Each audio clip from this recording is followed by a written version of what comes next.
Mbere ya kanjũ ya magavana, minista wa ũrĩmi Mithika Linturi nĩyeheranĩtie na ndeto ciĩgiĩ kũrehwo kwa mbembe kuma nja wa bũrũri, rĩrĩa arĩmi makoretwo magĩkaya na kuga kũrehwo kwa mbembe ici nĩ igũtha kũrĩo. And I don't take what I find on social media as anything that is worth responding to, because I am the custodian of the statistics on how much food we require in this country, how much food we consume every day.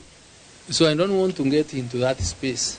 Linturi augĩte mũrĩmi arĩ na kĩhoto gĩa gwĩtuĩra matua ma rĩrĩa ekwendia mbembe ciake hatarĩ gũthing'ĩrĩrio. No, you can never be forced to sell your produce. So you will sell when you think is necessary and when there is need.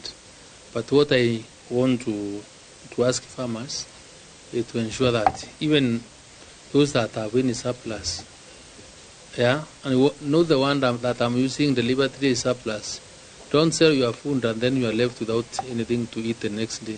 Kanjũ ya magavana ĩthingatĩte ministry ya ũrĩmi ĩgĩkinyanĩria mĩbango ya kũgũithia thogora wa mũtu, ĩcaĩre mũrĩmi ndakahinyĩrĩrĩke na kũgũrĩrwo mbembe na thogora wa igoto. Would you assure the Kenyans that as a ministry you will be able to have enough food on the table?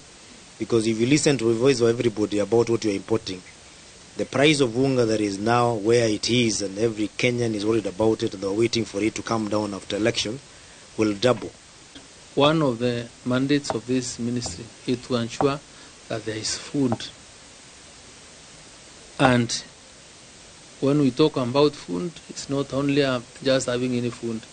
It is food that has the right nutritional contents for our people. That is my duty. That is my ministry. My ministry's mandate.